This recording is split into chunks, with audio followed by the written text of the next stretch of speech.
on est ensemble normalement jusqu'à 3h15. Et ensuite, il y aura une petite pause de 15h15 à 15h45. Et ensuite, vous pourrez rejoindre le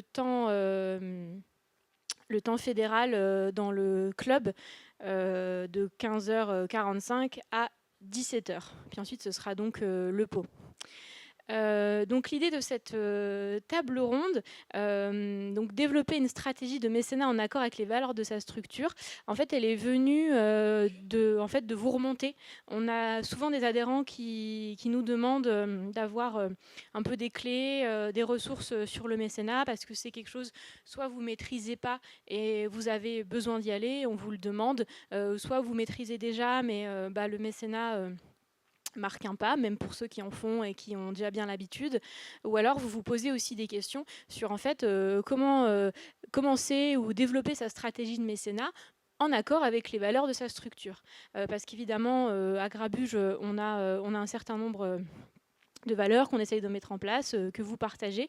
Et évidemment, des fois, ça vient frotter en fait avec le besoin d'aller chercher des mécènes ou des partenaires en général. On a intitulé cette table ronde, on a intitulé clairement autour du mécénat. Mais il y a quand même aussi l'idée de parler aussi des partenariats, le sponsorship, hein, donc ce qu'on appelle le parrainage, qui est un autre mode de partenariat qui peut concerner des structures qui ne sont pas éligibles au mécénat. Donc en principe, ce qu'on va dire, ce sera valable pour les deux, puisque la démarche de prospection, que ce soit un mécène ou un sponsor, est quand même très similaire. Voilà pourquoi on a un petit peu élargi. Là, c'est le moment où je vais meubler, parce que c'est là où on devrait avoir Isabelle à nos côtés. En attendant, on va peut-être commencer à vous présenter les personnes qui vont intervenir sur cette table ronde. Donc l'idée, comme c'est une assemblée générale, c'est en fait de faire venir un expert extérieur et de travailler aussi à mettre en avant les actions des adhérents. Donc notamment Vivien, si tu veux te présenter rapidement. Alors, bonjour à tous. Moi, je suis Vivien, je travaille pour l'association Décibule. On organise le festival du même nom qui aura le 11, 12 et 13 juillet prochain. Donc, on est en Alsace, à Neuve-Église. Ah, voilà Isabelle. On commençait juste le petit tour de table. Isabelle nous vient de Strasbourg en voiture, donc on la remercie beaucoup. Et en plus, je crois qu'elle n'a pas mangé.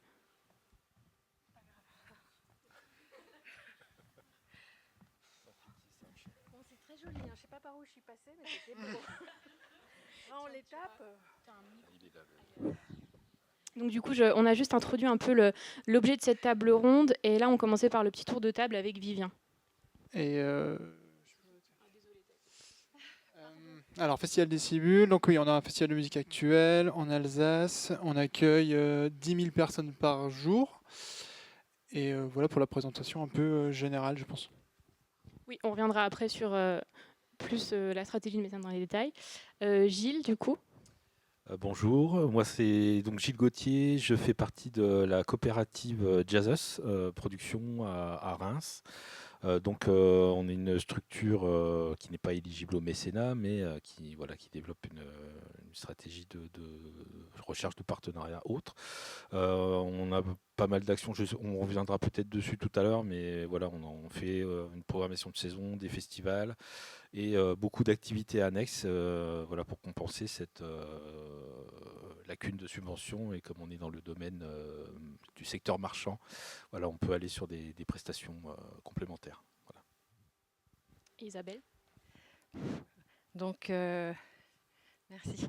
Je suis chargée de mission mécénat à la DRAC Grand Est. En fait, mon rôle, c'est de faire en sorte que le mécénat se développe sur le territoire, en lien avec les partenaires historiques de la loi Ayagon du ministère de la Culture, qui sont les experts comptables, la CCI et les notaires. Et depuis 2 ans, on a créé un pôle transversal du mécénat qui a pour objectif de renforcer notamment mes missions et de faire en sorte que le mécénat soit pratiqué par tous, donc les porteurs de projets, les mécènes. Et c'est également un réseau qui regroupe toutes les têtes de réseau, les structures d'accompagnement et les têtes de réseau également d'entreprises et aussi de donateurs particuliers. Voilà, et donc mon rôle proprement dit à la DRAC, c'est également d'être en contact avec vous, de vous rediriger en lien avec le pôle ou pas, et puis de faire en sorte que vous puissiez être aidé et accompagné pour mettre en place ces stratégies. Je ne vous trouverai pas de mécène en direct, donc je le dis tout de suite. Ce n'est pas mon rôle, c'est à vous, mais je peux vous aider à les cibler. Voilà. Et on va travailler à Grabuge à se rapprocher du pôle mécénat. Là, vous voyez, c'est une première étape. On a construit cette table ronde ensemble. Et l'idée, c'est qu'à l'avenir, on mette en place aussi d'autres actions qui répondent à vos besoins. Avant de commencer, je voudrais un petit peu essayer de voir dans la salle où vous en êtes justement par rapport à ça, par rapport au mécénat. Est-ce que vous pouvez juste simplement lever la main qui, dans vos structures, a déjà recours au mécénat, a vraiment déjà eu ou a actuellement un ou des mécènes? Ah bien. Ok. Et qui, donc parmi ceux qui n'ont pas levé la main, qui s'interrogent pour mettre en place une stratégie, aimerait le faire ou est déjà en prospection active? D'accord. Donc, ok. Donc tout le monde est déjà, soit vous êtes déjà dans la démarche, ou soit vous allez démarrer la démarche, mais vous êtes quand même plutôt nombreux à avoir déjà un peu fait ça. Qui parmi vous a déjà essayé ou développe du mécénat de particulier? D'accord, donc on est quand même plutôt sur le mécénat d'entreprise. Oui, crowdfunding, oui. Ouais. Ah oui, ouais, ok. Mais il y en a d'autres. Et dernière question, est-ce que certains d'entre vous, du coup, ont aussi fait ou ont fait du sponsoring? Ok, donc vous êtes vraiment tous concernés à un endroit ou un autre par ça. Alors du coup, est-ce que vous avez besoin qu'on reprenne quand même un peu, peut-être pas, hein, mais la définition, le cadre légal du mécénat, ou a priori déjà ça c'est plutôt ok pour vous? Dans les 60%, machin. Vous savez. Ok. Bon, super. Alors du coup, oui. Par contre, à la fin. C'est enregistré, il faut que tu parles bien. Ah oui, pardon. Si vous avez besoin d'affiner sur les contreparties, etc., on pourra en parler après. Mais bon, voilà, il y a différentes petites choses à voir, mais on pourra échanger plus après. Ah oui.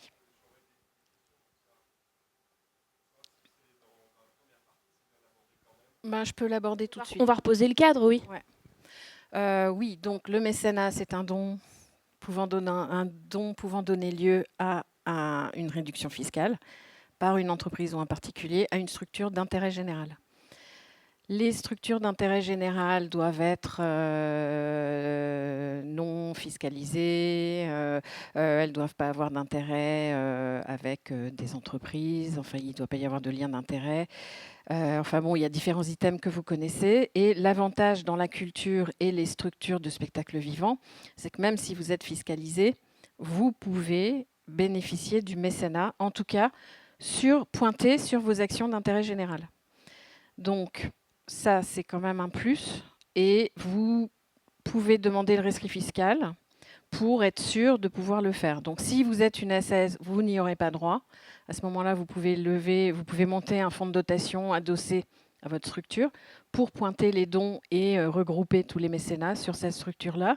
C'est ce que fait la filature, c'est ce que font d'autres structures, l'octroi. Voilà, et donc pour demander le rescrit fiscal, il faut faire attention, c'est le rescrit mécénat qu'il faut demander et non pas le rescrit fiscal. Parce qu'il y a des structures qui ont demandé le rescrit fiscal et qui se sont fait fiscaliser. Et du coup, qui ne pouvaient plus être éligibles au mécénat. Donc il y a différents items à voir. Moi, je vous conseille de vous faire accompagner par un expert comptable ou oui, un expert comptable. Il y a parfois des permanences des experts comptables. Vous avez le vôtre et faites-vous bien encadrer pour ça.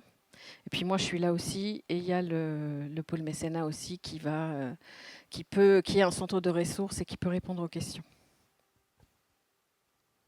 Et peut-être juste recadrer la différence aussi avec vraiment le sponsoring.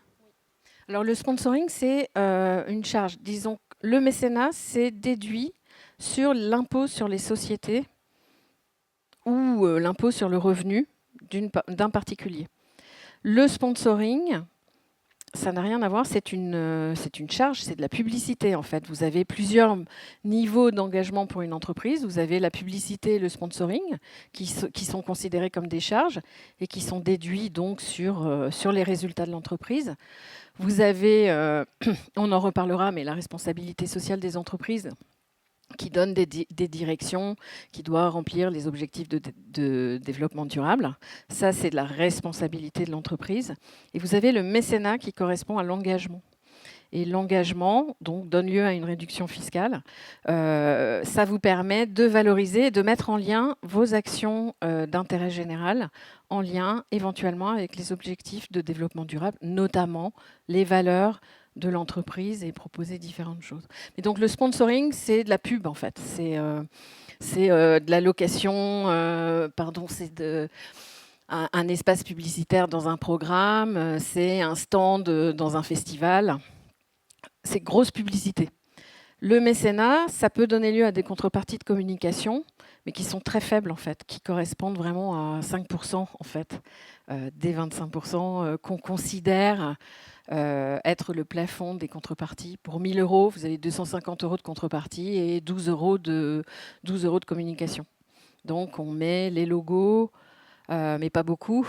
On les met dans un endroit et allez, nos médias, nos partenaires, nos sponsors, donc gros logo, et nos mécènes, petits logos. Mais on leur donne d'autres trucs sympas qui se voient moins. Voilà. Merci. Du coup, Vivien, est-ce que tu peux commencer à nous expliquer un peu, toi, ta stratégie, ta démarche mécénat et un peu peut-être des volumes aussi sur ton club mécène, voilà, comment tu fonctionnes? Alors nous, la politique de mécénat, en fait nous on est éligible aux deux, donc on fait du mécénat et du sponsoring, et sur les dernières années on a abandonné le sponsoring parce que, comme le disait Isabelle, ça nécessite de la visibilité. Et nous, sur le festival, on a fait un choix qui nous appartient. On voulait pas transformer le festival en village de marque. Donc nous, on voulait pas qu'il y ait un logo sur chaque barrière et tout. On voulait avoir une unité et on mise beaucoup sur la convivialité. Donc on voulait quelque chose d'assez neutre et où notre scénographie est mise en avant et pas avoir un énorme logo d'une marque en plein milieu ou un stand d'une marque en plein milieu. Donc ceci étant fait, on a développé une grosse politique de mécénat. Donc on a tout axé là-dessus. On a commencé le mécénat en 2010, je pense. Donc c'est important de préciser la date parce que en fait c'est long et c'est un travail de longue haleine. On n'arrive pas la première année à débloquer 25 mécènes qui vont donner 100 000 €, quoi. Donc au début on devait avoir je sais pas, 3-4 mécènes, on devait être à 2-3 000 €. Et au fur et à mesure des années, on a réussi à augmenter le volume. Maintenant, on est à 110 mécènes et ça représente à peu près 240 000 €. Donc on est sur un don moyen qui est à peu près de 2 000 €. C'est assez trompeur en fait parce qu'on a quelques locomotives qui donnent beaucoup. Mais nous, on a fait moi j'appelle ça du mécénat de territoire. C'est que donc Décibus est situé à Neuve-Église, donc c'est un territoire rural. On est dans une vallée de Villers. On est dans une vallée. La vallée de Villers, il doit avoir 11 000 habitants. Et après, on est à 50 minutes de Strasbourg, 30 minutes de Colmar. Donc on est assez isolé. Au début, on a vraiment misé tous les artisans et les PME de notre territoire, parce que c'est celles qui sont directement impactées par le festival. Et c'est celles qui ont le mieux répondu. Donc au début, on a fait une stratégie où on allait s'adresser à ces entreprises-là. Et maintenant, on essaye d'augmenter le cercle, mais on voit que plus on augmente le cercle, plus on a du mal à trouver des entreprises, quoi. Parce que les entreprises sont énormément sollicitées et ça demande beaucoup de pédagogie et le mécénat est encore mal connu par les entreprises. Moi, quand je démarche, on me dit beaucoup notre budget communication ou notre budget marketing est épuisé. Et alors, il faut arriver à leur faire comprendre que c'est pas du tout de ça de quoi on parle, c'est vraiment du développement de territoire. Et dès qu'on arrive à en brancher là-dessus, les entreprises sont plus à l'écoute parce qu'ils ont quand même une politique RSE où ils essayent de faire gaffe au développement de leur territoire, quoi. Donc on propose ça et du coup avec le temps, on s'est un peu inspiré de ce que font les clubs de foot où ils sont très forts. Donc un club de foot c'est facile, ils ont des matchs toutes les 2 semaines. Et en fait ils créent des clubs et ils se rencontrent. Les gens dans les entreprises aiment bien réseauter. Donc on a créé un un club des mécènes qu'on a du mal à faire vivre parce que ça demande énormément de temps. Et du coup, on crée des temps de rencontre entre eux pour aussi qu'ils aient l'impression de faire partie de quelque chose et d'aider à l'année. Donc on ne peut pas simplement leur demander file-moi de la thune et après se barrer. C'est qu'à l'année, il faut un suivi et il faut rendre des comptes parce qu'ils sont comme tout le monde, ils veulent savoir en quoi leur argent est investi et tout, quoi. Donc voilà à peu près les grandes lignes de la stratégie. Est-ce que les mécènes, c'est toujours vous qui avez été les chercher, ou est-ce que des fois, il y en a qui sont venus quand même justement chez vous parce qu'ils avaient envie de s'investir dans le territoire, qu'ils aimaient bien l'image de Décibule, etc. Alors c'est dur, mais le nombre amène le nombre. Donc au début, c'est très compliqué, donc il faut aller les chercher. Et après, plus on en a, plus on discute autour d'eux. Donc comme j'ai dit, ils réseautent beaucoup. Donc déjà, ils invitent leurs clients et tout. Et parfois, le client passe en direct et tout. Donc 75% du temps, c'est moi qui vais les chercher. Et à peu près 25%, c'est des gens qui viennent en direct à moi, mais c'est pas magique, quoi. Et tu dis que c'est quand même aussi beaucoup des gens qui sont intéressés par faire vivre leur territoire, etc. Du coup, c'est quand même plutôt enfin, la plupart de tes mécènes, même s'il y a quelques locomotives, c'est quand même plutôt de la PME. Ouais, exactement. Oui, j'ai pas fini ma déduction, mais en gros, oui, on a beaucoup on a quelques locomotives, mais derrière, c'est que des artisans et des TPE, PME. Nous, le don qui est le plus fréquenté, c'est 400 et 800 euros ou 1200 euros.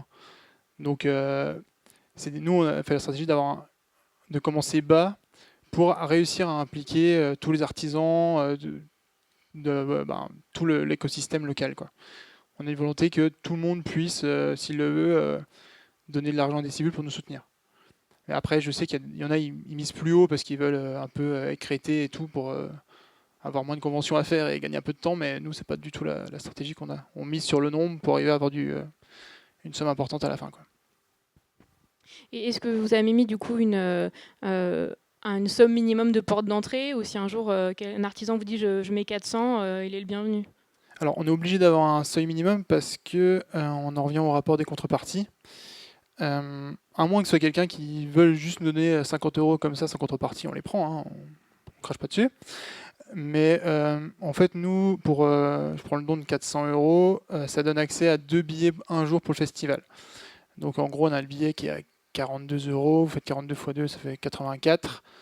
Donc on ne dépasse pas les 100 euros qui sont la contrepartie légale. Donc c'est pour ça qu'on a fixé 400 euros, on ne peut pas faire plus bas parce qu'on ne peut pas donner de contrepartie en soi. Sauf si le mec veut venir seul au festival, mais c'est moins courant. Ok. Maintenant, Jazzos, est-ce que Gilles, tu peux un peu nous expliquer votre stratégie, vous, de sponsoring? Alors, nous, pour le sponsoring, on s'est d'abord attaché à regarder un peu les comptes principalement, là, on s'intéresse à une des facettes de notre programmation qui est un festival qui a lieu au mois d'octobre, le Sunnyside. Et donc, on a, dès le départ, regardé un peu les postes de dépenses et on s'est intéressé à trouver des entreprises, des fournisseurs, des partenaires avec qui on pouvait négocier voilà, soit des apports en nature, en compétences, et financiers aussi, pour réduire au maximum les coûts, puisque c'était un peu notre souci de démarrage, j'imagine, comme beaucoup d'entre vous. Voilà, essayer de limiter le plus les coûts. Donc on s'est rapidement focalisé sur les hôtels, l'hôtellerie. Donc là, on a eu des partenariats au fil des ans avec plusieurs établissements sur Reims, du 4 étoiles ou 2 étoiles. Donc on est vraiment sur des échanges de facturation. Voilà, pour vraiment aussi faire apparaître et non pas disparaître les dépenses, mais elles sont bien visibles de part et d'autre, du côté du partenaire et du côté Jazzos organisateur. Nous sommes basés à Reims, donc on s'est aussi rapproché d'une maison de champagne qui a d'ailleurs une démarche RSE intéressante, et donc on en reparlera après des idées de démarche RSE des partenaires et des organisateurs. Et là, on s'est rejoint sur ce domaine-là.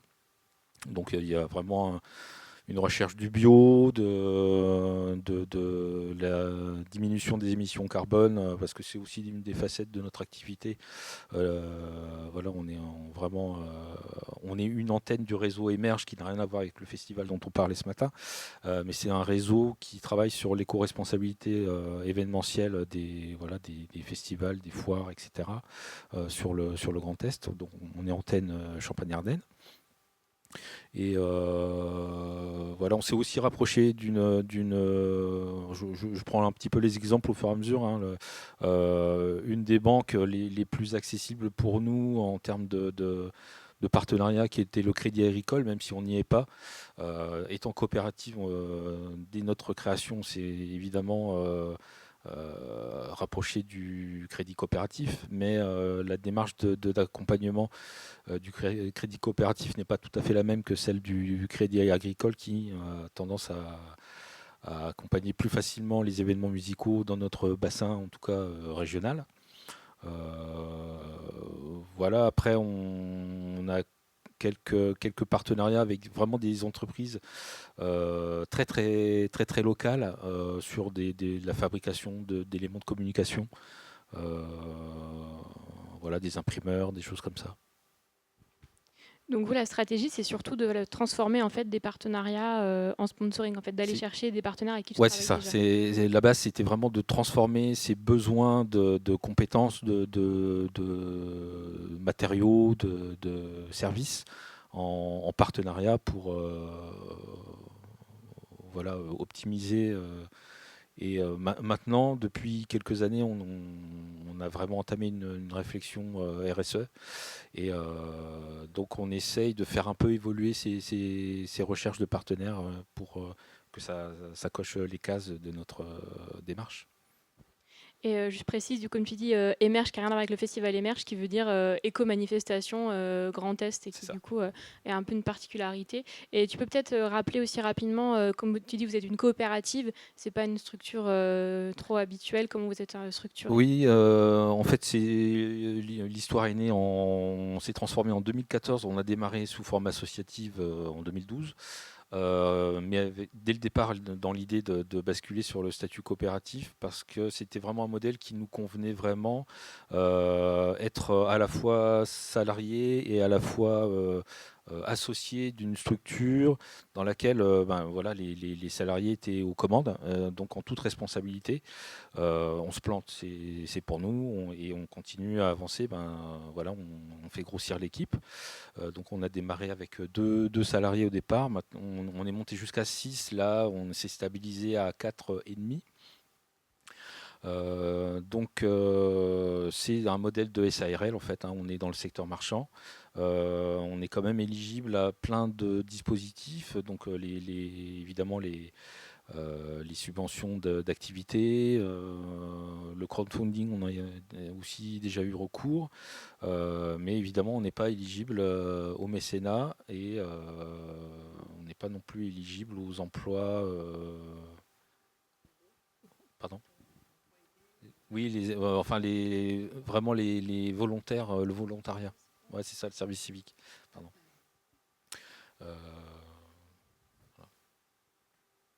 Après, vous pouvez en faire du mécénat, justement.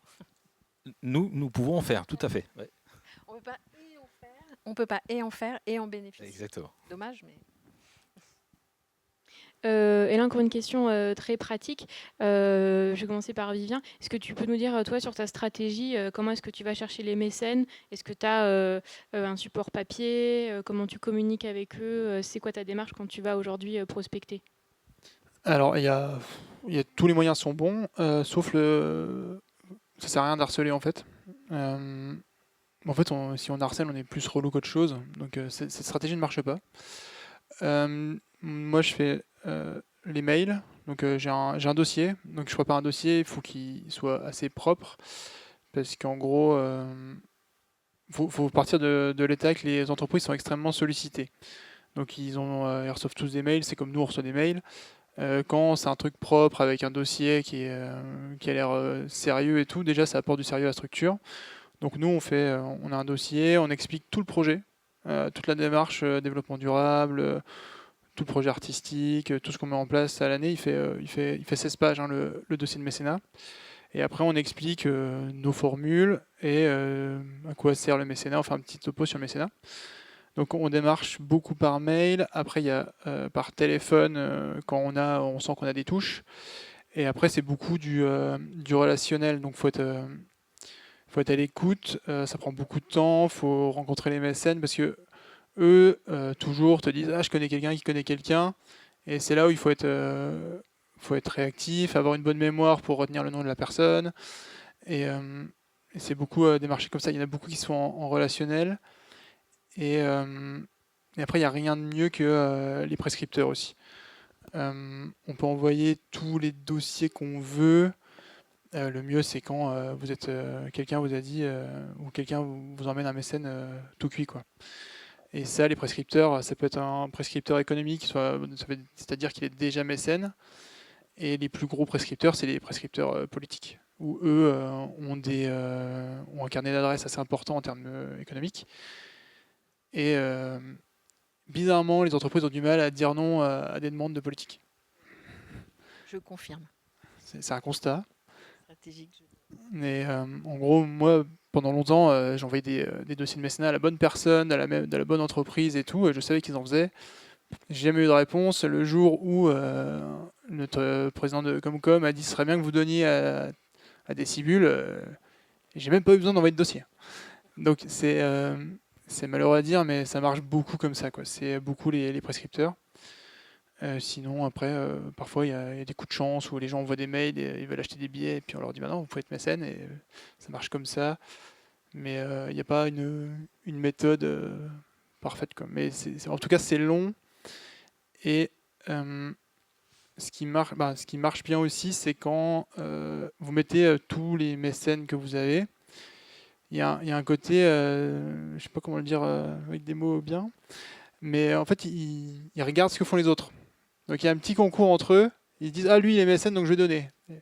Et après parfois il donne combien? Je sais pas, il donne ça et il fait, ah, je donne plus. Donc il faut jouer avec ça aussi. Mais c'est un peu un tout qui fait que ça fonctionne. Mais il n'y a pas une méthode précise à avoir, quoi. Mais le relationnel marche beaucoup mieux, quoi. Ben oui, enfin, je suis en lien avec un peu toutes les structures du territoire. Et en ce moment, je m'intéresse beaucoup à la ruralité. Et c'est vrai que dans la stratégie, à partir du moment où on travaille avec la collectivité territoriale, le maire, enfin, ou la Comcom, en tout cas, peut être prescriptrice et faire un événement avec eux pour présenter le projet. Il invite les entreprises. Et ça permet d'avoir une visibilité. Sinon, au niveau des dossiers, moi, ce que je sais, c'est que j'ai des retours. En fait, le dossier complet avec le barème, ça peut être contre-productif aussi. Mais toi, tes barèmes, ils sont prêts. Mais pour recruter, ben, ne serait-ce que, tu vois, le Cabaret Vert, maintenant, ils ne donnent plus leur barème tout de suite. Ils ont un dossier teaser qu'ils envoient. Et ensuite, quand la personne a parlé, enfin, est intéressée, à ce moment-là, on discute et on présente une grille un peu plus détaillée. Mais il y a deux écoles, les deux marchent, hein. Ouais, c'est ça. Moi, je suis de l'école où j'ai l'impression que les gens n'ont pas le temps. Et en fait, il faut qu'ils arrivent, ils disent, ils voient un truc, tac, tac, et ils disent, ça sera cette formule-là, et puis j'envoie 2 mails et c'est réglé, quoi. Après, c'est vrai qu'il y a une autre école qui est on se rencontre. Non, mais toi, ça va, ça fait depuis 2010, donc c'est connu aussi. Donc, Après, ça dépend aussi des montants qu'on recherche et des montants engagés, quoi. Quand on veut déjà plus de 1000, 2000, 3000 euros, là, ils aiment bien rencontrer la personne et voir à quoi on donne de l'argent, quoi. mais c'est vrai qu'ils connaissent peu le dispositif. En fait, c'est j'ai parlé à des chefs d'entreprise récemment et j'étais un peu étonnée. Et puis en fait, ils donnaient avec un chiffre d'affaires énorme, parce qu'on peut se dire, bon là, il y avait 700 000 euros, non, 1,7 million de chiffre d'affaires, donc ça pouvait faire 600 000 euros de défisque, enfin non, un truc comme ça. 120 millions, pardon, de chiffre d'affaires. Ouais, non. Donc en fait, ils ne sont pas au courant du dispositif fiscal, ils confondent avec le sponsoring, ils se font remonter des projets par leurs salariés, mais en fait c'est plutôt du foot. alors qu'il y a des festivals vachement bien sur le territoire. Et en fait, ils disent: «Ah oui, mais quand même, j'ai du mal à recruter, il se passe rien sur mon territoire». Et quand on leur explique un petit peu, justement le lien, avec, la culture, l'attractivité du territoire, le fait qu'ils peuvent y contribuer, que s'il n'y a pas d'association sur le territoire, s'il n'y a pas de festival, les gens ne voudront pas rester parce qu'il ne se passe rien et qu'ils ont besoin de se rencontrer entre eux et de se fédérer autour de structures culturelles qui amènent de l'animation sur le territoire. Et à partir du moment où l'on parle d'attractivité du territoire, qu'on travaille avec les autres acteurs locaux et qu'on crée, que vous servez, vous, structures culturelles, un peu de phare, un petit peu de vecteur et de fédération, ça donne des arguments en plus et ça peut intéresser les entreprises. Et puis un mécène heureux en amène d'autres, c'est vrai. Donc du coup, il y a l'argument territorial qui est un bon levier, surtout en ruralité. Partout, en fait, là, le dernier baromètre du mécénat est sorti avec l'ADMICAL. Justement, j'étais à un événement ce matin pour en parler. C'est l'argument. Bon, argument numéro 1, c'est contribuer, ou améliorer mon image de marque. L'argument numéro 2, c'est participer à développer l'attractivité, être dans le local, contribuer au territoire autour de moi. Et Gilles, vous êtes en ville, du coup, à Reims, où en plus, il y a, je pense aussi une grande concurrence. Comme tu dis, il y a les maisons de champagne, mais il y a d'autres choses. Vous, c'est quoi l'argument, là, plutôt, ou les arguments un peu leviers, puisque tu dis, vous avez des engagements RSE, éco-manifestation Grand Est, mais aussi sur de l'alimentation, etc. C'est quoi que vous essayez de mettre en avant pour aller chercher les entreprises qui vous ressemblent? Alors justement, ce qu'on met en avant, c'est notre démarche entrepreneuriale, puisqu'on est sur un modèle qui est un peu atypique dans le monde de la culture, le modèle coopératif. On est vraiment, on peut parler presque de pair à pair en fait, on est dans des réseaux d'entreprises. Il y a comment une sorte de club géant sur l'agglomération de Reims. Donc où les entreprises se connectent régulièrement. On essaye d'être présent sur ces réseaux-là, mais comme tu le disais, c'est vraiment assez chronophage. Nous, on est une équipe vraiment très réduite pour mener ces actions-là, mais on essaye d'y consacrer quand même un petit peu de temps. Mais ce qu'on met en avant, c'est évidemment ce modèle-là, pour lequel il voit qu'on prend des risques aussi d'un côté en entreprise. Et aussi, on a cette spécificité d'être sur un modèle de musique qui est un petit peu aussi à la marge. On est en fait sur plein d'aspects, on est à la marge de plein de choses, nous on défend le jazz et les musiques afro-américaines. Donc c'est aussi quelque chose qui se rencontre pas forcément très très souvent. Et on a aussi cette démarche de RSE et surtout de soucis au regard des déplacements, des émissions carbone, etc. Donc c'est quelque chose que depuis 2-3 ans, on met vraiment en avant pour garder déjà les partenaires avec lesquels on travaille en ce moment. Et puis on va petit à petit essayer d'en trouver des nouveaux. On parlait d'alimentation tout à l'heure. On avait un partenariat par exemple avec la grande surface juste à côté de nous, de nos locaux, un Carrefour pour ne pas le nommer, mais dans cette idée d'améliorer ces partenariats, on est en train de travailler à se rapprocher d'un commerçant qui fait plus dans le local, le durable. Donc on essaye aussi Alors c'était un tout petit partenariat qu'on avait, donc on remet pas en jeu quelque chose de lourd. Mais sur ces petits aspects-là, on essaye d'aller dans cette direction. Donc finalement, vous, c'est votre engagement et un peu votre marginalité, comme tu dis, sens positif, Oui, c'est qui vraiment les permet de vous sortir un peu du lot, quoi. qu'on essaye de mettre en avant pour accrocher. C'est ce qui avait d'ailleurs séduit la maison de champagne, qui dès le départ, quand on a lancé le festival, en fait, était ravi de notre démarche en coopérative et de lancer un nouvel événement spécifique comme ça sur Reims. Donc dès le départ, il nous a accompagnés sur sur cette idée. Ouais. Du coup, une question. T'as un micro? Bonjour, Isabelle Cyr, Strasbourg Music Week. À la base, c'est à Strasbourg. Vous parliez d'attractivité du territoire. Pour le coup, être à Strasbourg, j'imagine que c'est plutôt la compétitivité qui règne. Donc, comment est-ce qu'on se démarque à ce moment-là? Parce que là, pour le coup, c'est compliqué d'aller chercher sur ce territoire qui est déjà peut-être déjà démarché, labouré, enfin voilà. Bah, il est élaboré sur les gros, mais en fait, 8% d'entreprises sont mécènes en Grand Est. Donc c'est les plus grosses, effectivement. Ça veut dire que 92% d'entreprises ne sont pas mécènes.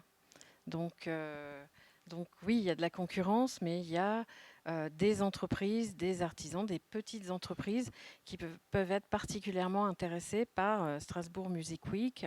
Je pense à toutes les entreprises en lien avec le son et l'image, notamment.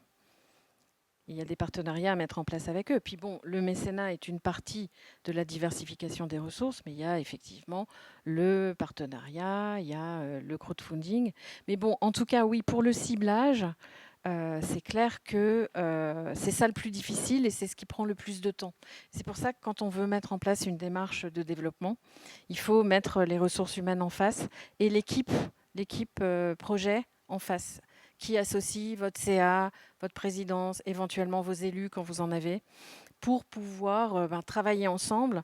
Et puis, effectivement, ça ne se fait pas en 5 minutes, quoi.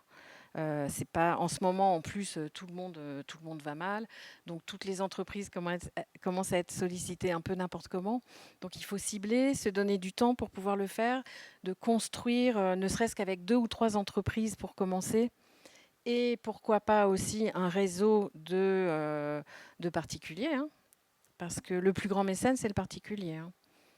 Donc c'est 8 milliards, je me souviens, 5 milliards 3 de mécénat de particuliers, 3 milliards 8 en France de mécénat d'entreprise.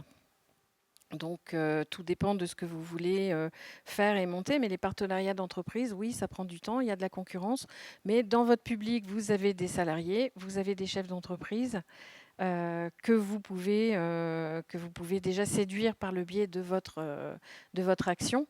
Et puis, il faut faire savoir que vous avez mis en place une démarche de mécénat et de sponsoring. Il faut le dire tout le temps. Il faut un pop-up sur le site. Il faut des QR codes sur vos actions. Il faut le faire savoir. Il faut le dire tout le temps. Et puis, à force, ça se fera. Et puis, oui, faire attention à vous démarquer vous-même, c'est-à-dire vraiment professionnaliser votre démarche. Quelles sont vos valeurs? Qu'est-ce que vous proposez? Quel est votre impact? La mesure d'impact, c'est super important. Et parce que toutes les structures culturelles doivent aussi se caler par rapport à la RSE. Hein. Donc l'impact social et écologique est très important. Et ça vous permet d'avoir des indicateurs que vous pouvez présenter à des entreprises qui sont intéressées par ces indicateurs. Okay. Notamment. Okay. Donc ça veut dire que sur un territoire donné, on peut aussi aller chercher des mécènes en France, pas forcément autour de nous. Surtout, ça a une visibilité nationale, Strasbourg Music. Ouais, et internationale, justement, oui. C'est la question. Est-ce qu'on peut aller chercher des mécènes à l'étranger? Je vais vous inviter à un truc. Ok, merci. Secret, mais sur le mécénat transfrontalier. Non, on en refera un en public, on teste. Oui, bonjour, Emmanuel Paysan, directeur du développement culturel ici à l'agglomération d'Épinal, en binôme avec Bénédicte Hano, que vous avez dû voir hier en visio, je crois. Le rebond justement sur l'attractivité territoriale et cet argument-là, et on s'interroge beaucoup là sur l'agglomération, sur une politique globale de mécénat, parce qu'on se dit justement que sur un petit territoire comme ça, bon, qui est bien industrialisé, mais c'est pas énorme non plus, qu'on pourrait avoir même de la concurrence entre nos propres équipements culturels et à plus forte raison avec les acteurs culturels du territoire. Et du coup, on se questionne, est-ce qu'on va vers une politique globale de mécénat avec un club de mécènes organisé au niveau de l'agglomération? Donc ça, c'était une première question. Sachant que évidemment il faut que ça la joue collectif derrière. Et puis j'avais une question aussi par rapport à la concurrence, par rapport à l'industrie culturelle entre la politique culturelle d'une agglomération et l'industrie culturelle qui est en train de s'installer ici sur le territoire et qui va se développer encore les années à venir. Bah, justement, c'est en train de se construire. Donc, moi, bon, je suis correspondante mécénat depuis 2007 et bon, je suis montée en compétences. Donc déjà, vers 2010, j'ai vu apparaître les collectivités territoriales et on se disait, ouh, ils vont rentrer en concurrence avec les structures et on risque de déshabiller Pierre pour rhabiller Jean. Mais le rôle d'une collectivité territoriale, c'est aussi de soutenir les associations, en tout cas de faciliter les choses. Donc, c'est pas idiot d'essayer de mutualiser des entreprises et de mutualiser et fédérer aussi le tissu associatif en face avec des projets à soutenir. Mais ça veut dire que ça peut se faire, c'est une vision politique, ça peut être dangereux, effectivement, quand une collectivité territoriale ratisse tous les grands opérateurs qui, du coup, ne mécènent plus les petits. Mais il y a d'autres mécènes à trouver. Après, moi, ce qui me pose question sur ce mécène par les collectivités, c'est quand une grosse entreprise de BTP fait un don, par exemple, à la communauté d'agglomération d'Épinal. Après, il y a un appel d'offres sur un chantier. Comment on justifie que FH, qui fait un don de 50 000 euros, n'est pas privilégié? Oui, mais alors justement, ça c'est cadré. Hein. Mais on regarde.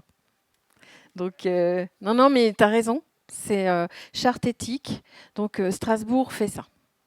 Donc, il y a une charte éthique. Elle a toute une base de gros mécènes pour soutenir des projets transversaux sur le territoire strasbourgeois.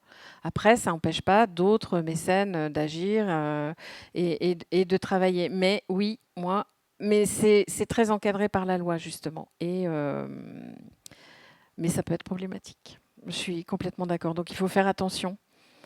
Et c'est quelque chose qu'on va travailler tous ensemble. Mais en même temps, se dire que la collectivité territoriale sert aussi de pivot et de soutien d'entre-gens pour proposer des moments, pour fédérer les forces en présence associatives, les projets, soutenir, accompagner, donner les moyens d'accompagner les projets un peu emblématiques sur le territoire. Et puis, de ce fait, donner la place aux entreprises qui choisissent leurs projets, ça peut être intéressant. Mais on aurait envie de se servir en premier, c'est clair. Hein. Moi, mes collègues, ils veulent tous que je fasse ça, mais non. Oui, bonjour Arnaud Fief, contre-courant MJC, la SMAC de Verdun.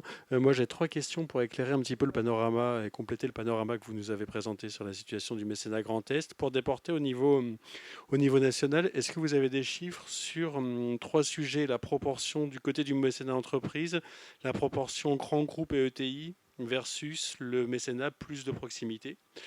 La question des esthétiques, est-ce qu'on a de la donnée sur musique écrite versus les musiques populaires? Est-ce qu'il y a un clivage à cet endroit? Et pour terminer, sur le mécénat d'entreprise, est-ce qu'on a des tendances sur du mécénat qui irait plutôt se diriger vers des actions de prestige, en l'occurrence de la diffusion, du soutien au festival, du soutien à l'action qui se voit et qui rayonne, au détriment de l'action culturelle, de la démocratisation des pratiques et de l'action de service public, ce qui est relativement antinomique avec les logiques du mécénat. Est-ce qu'on a de la donnée sur ces 3 points? Alors, on a de la donnée sur la première partie de votre question. Donc, le baromètre du mécénat de l'ADMICAL vient de sortir. On a plein de baromètres qui viennent de sortir et qui donnent la proportion d'entreprises. Donc, les plus grosses entreprises sont principales. je ne l'ai pas amené là, mais en plus, je l'avais sous les yeux ce matin, désolée. Mais je vous le ferai passer. Donc, le dernier baromètre du mécénat, avec un focus sur le Grand Est notamment. On voit que la majorité des mécènes sont dans le Bas-Rhin. Mais je vise la Meuse, là. Je pense qu'il y a un gros potentiel de développement dans la Meuse, justement. Il faut qu'on en parle. Donc, les PME montent. Elles font, je crois, un bon tiers du montant des dons. Mais les PME, c'est 250 personnes. Hein. Donc, et 43 millions de chiffre d'affaires. Après, les ETI et les petites entreprises arrivent en dernier, mais c'est là où on a un gros facteur de développement, en fait. Et donc, au niveau des disciplines, musique actuelle, je ne peux pas vous dire, ça, je n'ai pas le détail aussi précis. Mais justement, un des objectifs du pôle et de ma mission, ce serait de pouvoir interroger les entreprises, de travailler avec les services fiscaux pour avoir un petit peu des données un petit peu plus précises, justement, en Grand Est sur ce sujet-là. Mais oui, le gros facteur de développement, c'est vraiment sur les petites entreprises. Est-ce que j'ai répondu à tout ? Je vous donnerai le baromètre, il est super bien fait. Peut-être sur le financement de l'action culturelle et des choses un peu moins... En fait, le premier domaine soutenu par les entreprises qui ont été interrogées, et c'est plutôt sur la base du déclaratif. Les sommes, là, c'est sur la base de ce que nous ont donné les services fiscaux. En tout cas, première discipline, le sport. Deuxième, la culture. Troisième, le social. Et l'environnement n'est même pas dans les 4 premiers. Non. De toute façon, c'est la diffusion, le social. Oui, il y a beaucoup de mécénat croisé aussi. Tout ce qui est accès à la culture pour tous, culture et santé. Et puis, il peut y avoir des projets sur les territoires qui allient, par exemple, une troupe de théâtre à une structure d'animation dans un EHPAD. Enfin, il y a beaucoup de choses à mettre en place, mais oui, c'est plutôt... En tout cas, pour la diffusion, les festivals et les grandes structures de spectacles vivants, ils ont des équipes pour pouvoir lever des fonds. C'est hyper sexy. Il y a des possibilités de louer des espaces et les contreparties sont quand même géniales, quoi. Donc, c'est plus facile, effectivement, pour les grosses structures.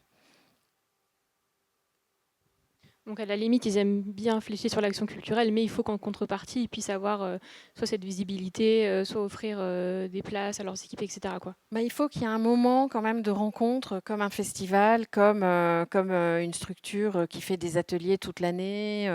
La majorité des festivals fait des actions aussi, de l'action territoriale le reste du temps, hors festival. Toi, c'est ce que tu commences à faire. Le Cabaret Vert le fait. Enfin, je vous dis, tous les festivals que je connais le font.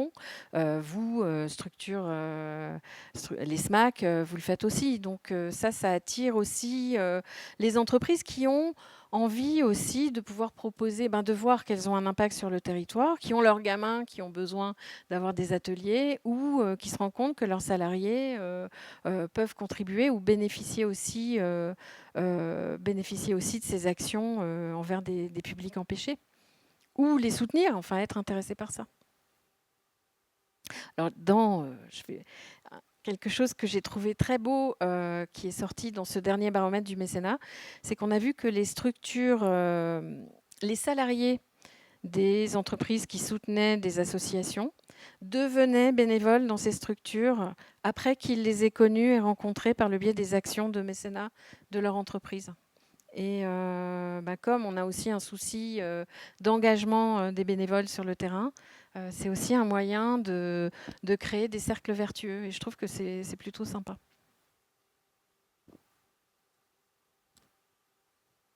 J'ai oublié une question, non ?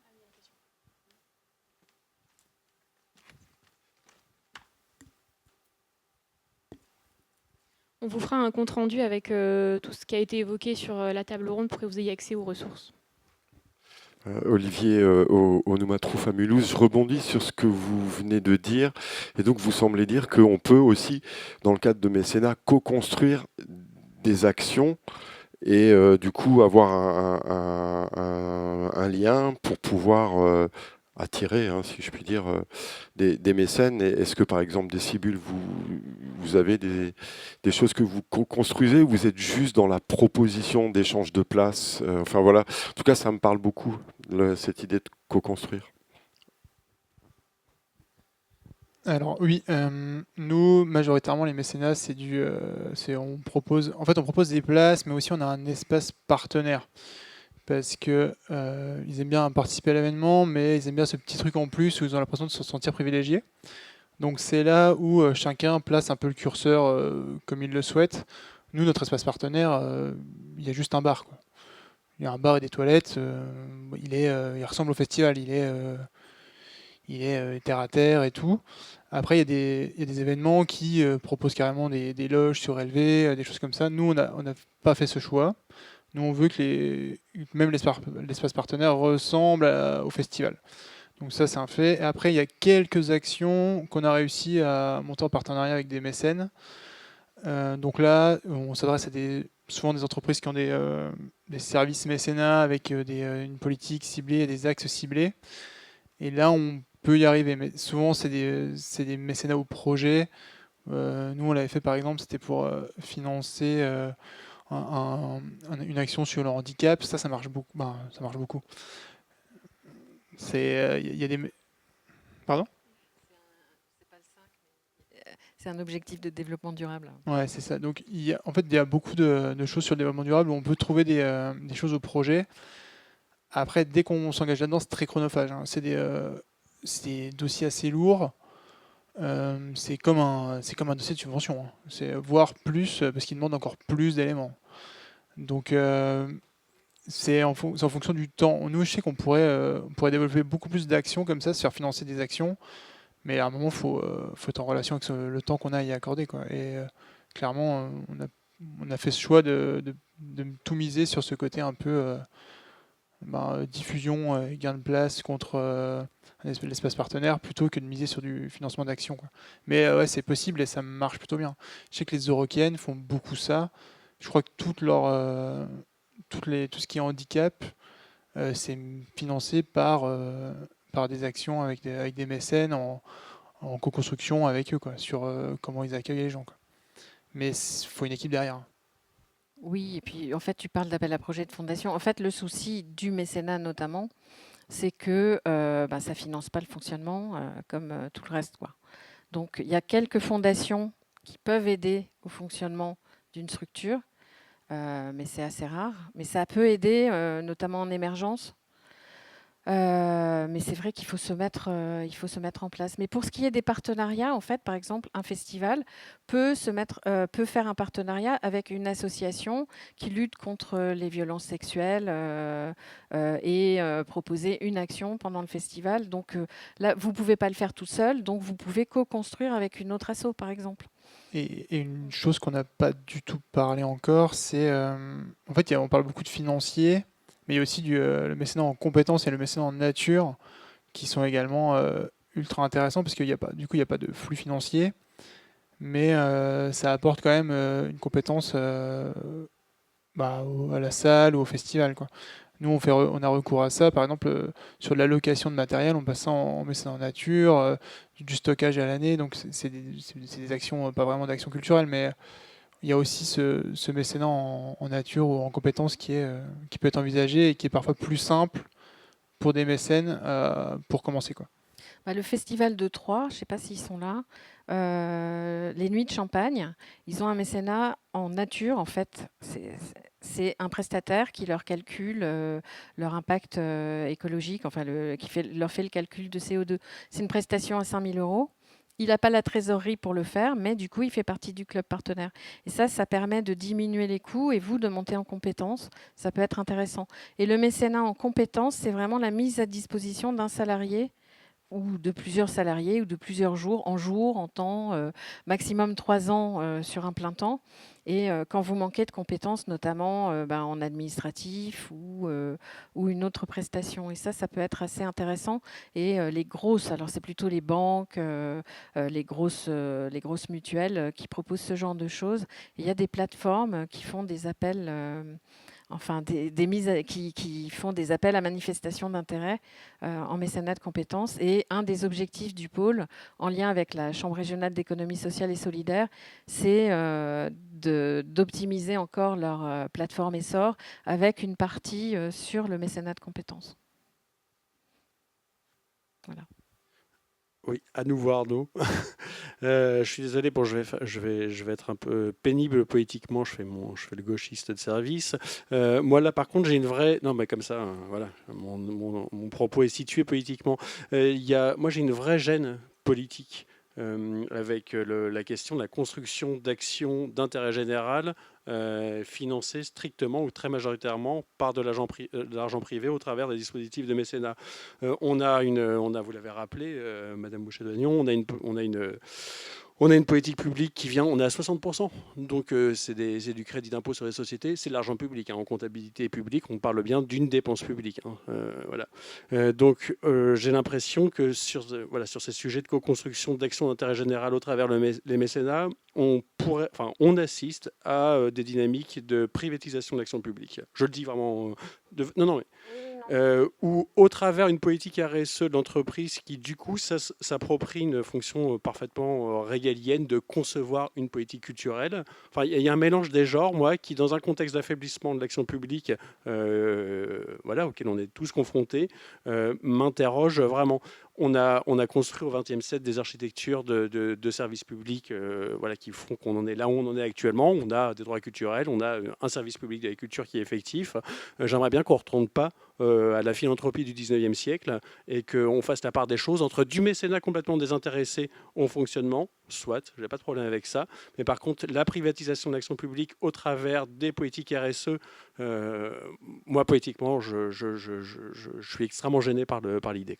Voilà, j'arrête d'être pénible. Non, mais vous avez complètement raison. C'est le mécénat, ça doit être éthique.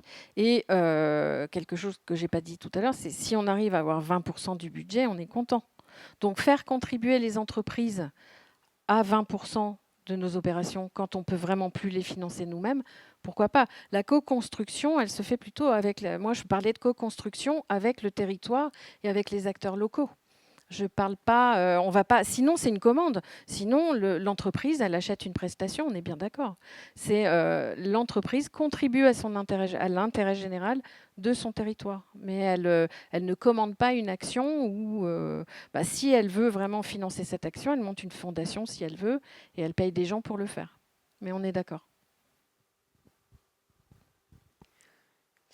Et est-ce que du coup, le fait que vous ayez des politiques RSE intéressantes, comme on dit, ça peut intéresser des entreprises, est-ce qu'à l'inverse, vous vous êtes posé la question de mettre des limites et du coup de réfléchir à c'est quoi, vous, un peu les valeurs que vous pensez avoir, que vous voulez avoir? Par exemple, tu dis on travaille avec Carrefour, mais bon, si on peut trouver autre chose, est-ce que vous avez réfléchi à ça? Est-ce que vous l'avez cadré ou est-ce que c'est encore un peu en fonction, au cas par cas? Alors c'est une démarche qu'on a un petit peu éclaircie ces derniers temps avec l'accompagnement dont on a pu bénéficier les derniers mois là, sur la démarche RSE. Mais au fil du temps, on a croisé plusieurs partenariats et j'ai en mémoire quelque chose dont on avait discuté quand on a démarré le festival qui était en 2015 par le plus grand des hasards. Un de mes collègues avait fait ses études avec une personne qui s'est retrouvée à travailler pour une agence de promotion de la culture d'Azerbaïdjan.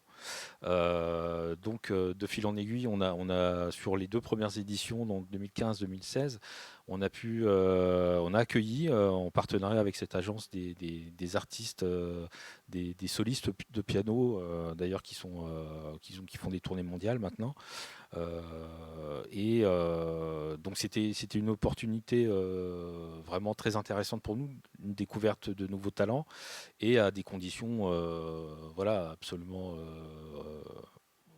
cadeau, on va dire. Et les années passant, le côté éthique de ce qui se passe en Azerbaïdjan devenait de plus en plus lourd, de plus en plus inacceptable en fait à assumer au regard de notre démarche nous on est vraiment dans un esprit de coopérative, de coopération. Donc au niveau local, on reçoit les gens, on discute beaucoup, on les accompagne dans la tolérance. Ça fait partie des valeurs, j'imagine, de beaucoup d'entre nous. Et au bout d'un moment, on a dit à cette agence, l'expérience était super. Mais là, on peut plus assumer de travailler de près ou de loin avec cette dictature qui commet des... Donc voilà, ça fait partie des choses. Il faut à un moment poser ses limites et puis au regard de l'analyse qu'on peut avoir sur sa démarche. Alors là, j'ai donné un exemple un petit peu extrême, mais après, quand on est vraiment dans une recherche de réduire son empreinte carbone, etc., essayer de trouver des petits partenaires de proximité, tout ce qui pourra faire que ça va correspondre avec sa démarche. Voilà. Ouais, je voulais appuyer. On parle d'éthique et c'est vrai qu'on n'en a pas beaucoup parlé. C'est crucial. Donc, quand vous construisez votre projet, que vous êtes bien clair sur votre mission, votre vision, vos valeurs, de construire aussi une charte éthique parce que ça vous permet de voir ce que vous voulez, ce que vous voulez pas et de pouvoir dire non à des entreprises ou des gens ou des financeurs qui pourraient vouloir travailler avec vous. Alors bon, tout le monde ne sera pas prospecté par Total, mais voilà, ça permet aussi de savoir où on en est et de pouvoir aussi choisir les partenaires avec lesquels vous travaillez. Et vous-même, ça vous renforcera dans votre projet. Ouais, mais après je te rejoins. En fait, parfois le plus dur, c'est de dire non. Mais en fait, c'est ce qui fait qu'on reste un peu droit dans nos bottes. Nous, parce que maintenant le festival a un peu de succès, mais à l'époque, on était un peu considérés comme les bouseux là-bas au milieu de la montagne, quoi. Avec le temps, l'image a un peu changé. Et maintenant, on se fait démarcher par des grosses coopératives de vin, par des grosses marques de glace, où en fait, maintenant, ils nous mettent tout gratos. On passe à l'avant, ils ne nous considéraient pas, maintenant, ils mettent tout gratuit. Mais nous, par exemple, pour les glaces, on travaille avec un producteur local qui est à 5 km du festival. En fait, on fait le choix de se dire, on va la payer. C'est dans l'ADN du festival, c'est de travailler avec lui. Du coup, il faut envoyer péter Miko qui veut tout mettre gratuit, quoi. Donc mais parfois c'est dur de dire non. Et dit comme ça, c'est rigolo, mais quand tous les jours tu te bats avec des budgets, quand tu vois que c'est de plus en plus compliqué, hein, il y a la raréfaction de l'argent public. Toi, mon métier, c'est d'essayer de trouver de l'argent pour des cibules. Quand parfois on t'en met sur un plateau et t'es là, tu dis bah ouais, mais c'est pas du tout les valeurs. C'est dur de dire non, mais c'est nécessaire. Sinon, après, on respecte plus ces valeurs et quelque part le public le ressent aussi, quoi. Donc quand on fait un festival, nous on part du principe où on fait un festival, c'est pour le public. On fait pas un festival pour les partenaires ou pour les mécènes, même si on est très content qu'ils viennent nous aider. À la base de la base, on le fait pour le public. Maintenant, il y a des événements qui commencent, même dans leur programmation, et là, c'est là où je rejoins Arnaud sur où ça commence à être problématique. C'est quand tu commences à te poser des questions sur ta programmation, à te dire ah mais attendez, là la programmation, mes partenaires ils vont pas me suivre.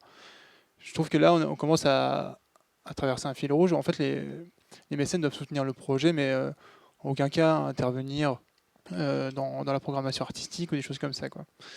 Donc il faut arriver à mettre des freins. Et parfois dire non, c'est compliqué quand on se bat toute l'année pour avoir des financements. Mais quelque part, je pense que le public le ressent à un moment ou à un autre, quoi. Mais nous, déjà, je trouve que le mécénat permet déjà de un peu filtrer les gens qui veulent juste de la communication et du pur greenwashing, même si avec certaines boîtes, on est conscient qu'on les aide un peu à verdir leur image, mais parfois on est un peu schizophrène et on accepte, mais on essaie de faire gaffe, mais on dit non beaucoup, quoi. Bah, beaucoup, non, j'aimerais bien dire non beaucoup, mais parfois on doit dire non. Mais si tu dis non, c'est aussi assez cohérent parce que tu perdrais peut-être d'autres mécènes si tu disais oui à certains. Et vous avez aussi, vous êtes complet, il me semble, depuis plusieurs années régulièrement. Vous perdriez peut-être aussi une partie du public. Bah, on est complet, mais on perd de l'argent. Donc, le mécénat, maintenant, c'est notre seule ressource de financement. Parce que nous, on a connu une baisse de subvention cette année qui n'était pas prévue.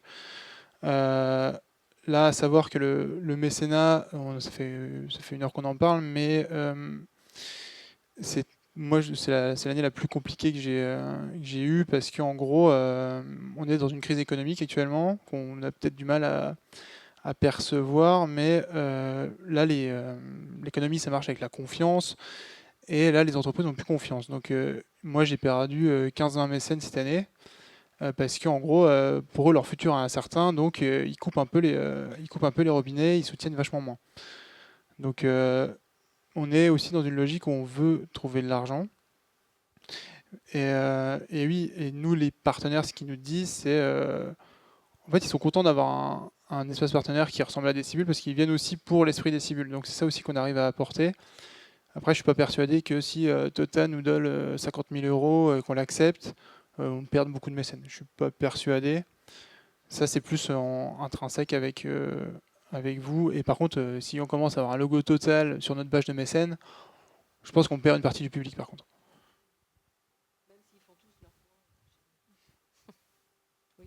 Même si on fait tous notre plein chez eux, mais oui. Du coup, on arrive au bout de cette table ronde. Si vous avez encore quelques questions avant la pause.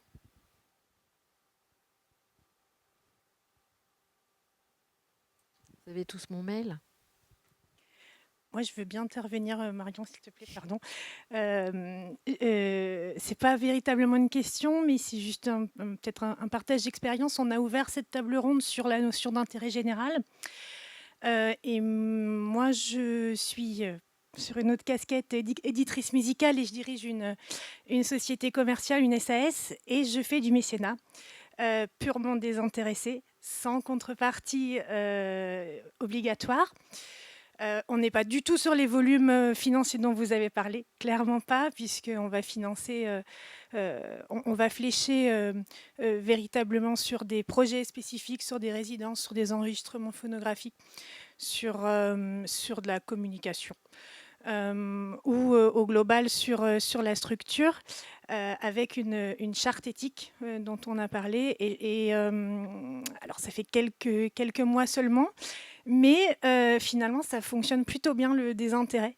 Et on a plusieurs mécènes qui vraiment sont très heureux de donner sans attente de contrepartie. Alors on insiste bien sur le fait qu'on ne passe pas de commande, que certains de nos artistes vont pouvoir jouer sur des arbres de Noël par exemple, mais dans le respect des réglementations en vigueur dans le spectacle. Enfin, on fait vraiment très attention à ça et ça fonctionne plutôt bien. Donc ça marche aussi. C'est un beau témoignage qui m'intéresse beaucoup. Parlons-en.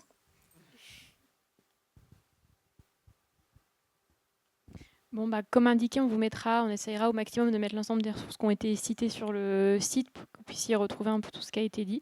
Puis je pense qu'il y a aussi d'autres choses à développer, des exemples aussi comme Mathilde, au-delà des salles et des festivals, à essayer de creuser. Puis n'oubliez pas les particuliers.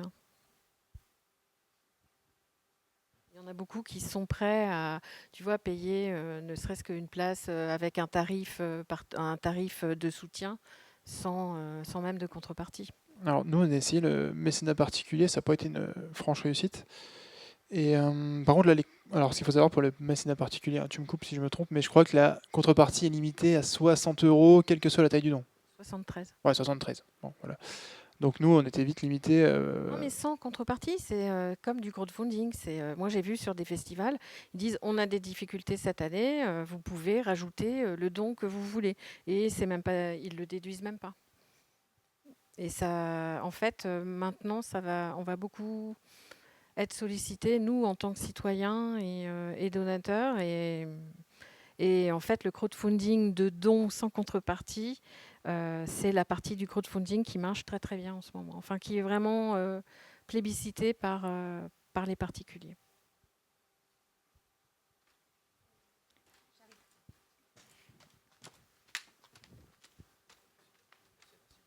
Oui, c'est du don. Oui, bonjour, Béatrice Vielle, compagnie Musique en balade, donc autour d'artistes et production de disques. Le dernier crowdfunding, j'ai pas fait de rescrit fiscal, enfin, j'ai pas fait de reçus fiscaux. Mais pour le prochain, j'aimerais bien, mais simplement, c'est assez compliqué pour moi à gérer parce que dans le crowdfunding pour un album, par exemple, il y a des contreparties. Donc, il faut que l'argent soit à 25%. Donc, ça veut dire qu'il faut vraiment faire un Oui. suivi. Et il faut aussi, paraît-il, avoir les coordonnées de chacun des donateurs, mais des coordonnées plus importantes que simplement le mail, le nom, l'adresse, je crois. Oui, et Et puis du coup, c'est alors, tout un boulot important, quoi. c'est important, mais bon, vous avez des plateformes qui le font très bien et de manière automatisée. Juste un truc, la production de disques, c'est pas éligible au mécénat. La diffusion, oui, mais pas la production. Ah. Ouais. Donc après, ça correspond à un achat. Si vous faites un prix d'achat qui dépasse le prix du disque, à ce moment-là, la partie supérieure, Oui, c'est ce que je les disais. 50 balles de C'est plus les peuvent être 25%. déduits du mécénat. Ouais. Oui, c'est ce que je disais. Donc, nous, on a eu des dons entre 800, 500, Pas mal. 200. On a eu 9 400 euros de crowdfunding, 265 contributeurs. Donc, ça s'est très bien passé. Alors, évidemment, ça va de 2 euros à 800.